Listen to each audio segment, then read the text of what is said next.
আসসালামু আলাইকুম everyone, welcome back to my channel. আশা করি সবাই খুব ভালো আছেন।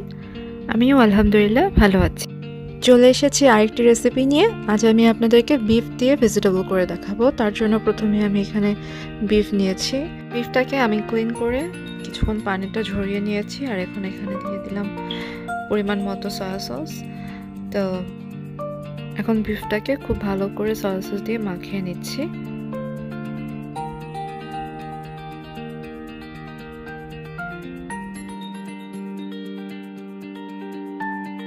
দিয়ে দিচ্ছি পরিমাণ মতো গোলমরিচের গুঁড়ো,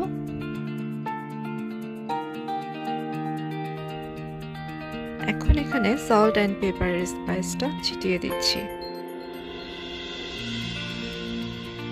বিফটাকে একটা সাইডে রেখে এখন আমি আপনাদেরকে সবজিগুলো দেখিয়ে নিব। এই তো আমি এখানে সবজি নিয়ে নিয়েছি। তো আপনাদের হাতের কাছে যে সবজিগুলো রয়েছে সেগুলো দিয়ে চাইলে আপনারা তৈরি করতে পারেন। তো আমি এখানে আমার পছন্দ অনুযায়ী সবজিগুলোকে ঠিক এভাবে করে কেটে নিয়েছি।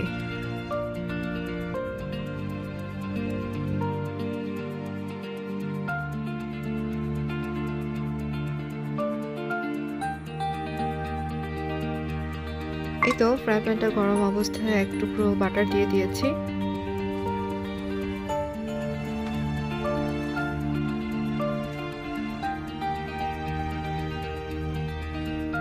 প্রথমে আমি বিফের স্লাইসগুলোকে খুব ভালো করে ভেজে নিব।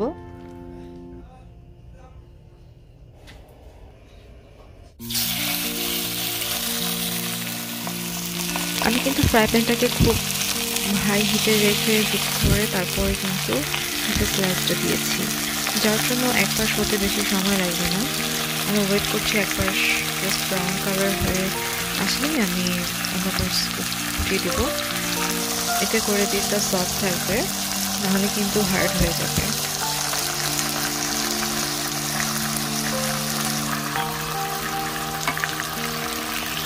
তো এখন উল্টানো হয়ে গিয়েছে, ঠিক এরকম কালার করে আমি নামিয়ে নিই।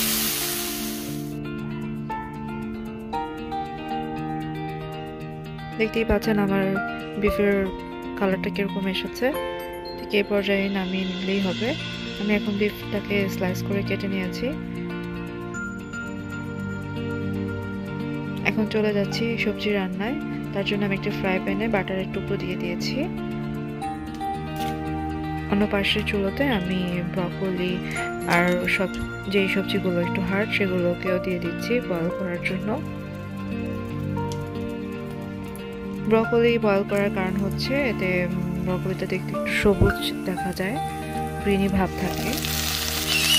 তো এখানে আমি চুলোর মধ্যে প্রথমেই রসুন আর তারপর পেঁয়াজ দিয়ে সাথে সাথে সবগুলো বয়েল করা সবজি দিয়ে দিচ্ছি, আর অন্যান্য সবজিগুলোকেও সাথে অ্যাড করে দিচ্ছি।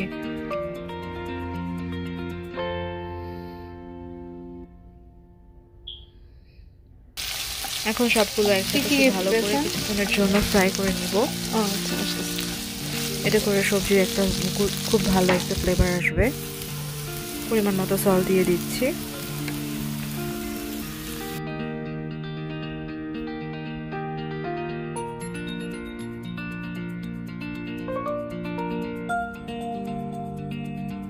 এই পর্যায়ে খুব বেশি সময় ভাজাভাজি করার দরকার নেই, জাস্ট কিছুটা সটে করে নিলেই হয়ে যাবে।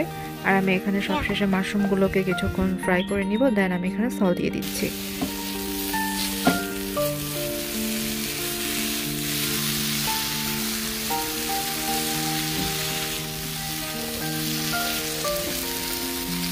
ঠিক সবশেষে আমি টেস্ট আনার জন্য এখানে সয়া সস দিয়ে দিচ্ছি। এই সসটা দিয়েই সাথে সাথে খুব ভালো করে মিক্স করে নিতে হবে, তা না হলে সবজিটার কালার খুব দ্রুত চেঞ্জ হয়ে যেতে পারে। তার জন্য আমি খুব তাড়াতাড়ি করছি। আর মেশানো হয়ে গিয়েছে, আমি এখন চুলাটা বন্ধ করে দিচ্ছি। এই তো খুব সহজে তৈরি হয়ে গেল আমার আজকের এই রেসিপিটি অ্যাকচুয়ালি আমি আমার হাজব্যান্ডের জন্য করে থাকি। ও ডিনারের ভেজিটেবলের সাথে এরকম খেতে পছন্দ করে। তো ডিফারেন্ট ওয়েতে আমি সামটাইম চিকেন, সামটাইম বিফ দিয়ে থাকি। বিশেষ করে ভেজিটেবল খাওয়াটা আমাদের সবার জন্যই অনেক দরকার। তো বিভিন্নভাবে করে নিলে আমাদের খাওয়া হবে। সো আশা করি আমার আজকের এই রেসিপিটি আপনাদের কিছুটা হলেও উপকারে আসবে। ভালো লাগলে অবশ্যই লাইক কমেন্টস করবেন, আর সাবস্ক্রাইব না করে থাকলে অবশ্যই চ্যানেলটি সাবস্ক্রাইব করবেন। Thank you so much for watching my video. আল্লাহ হাফেজ।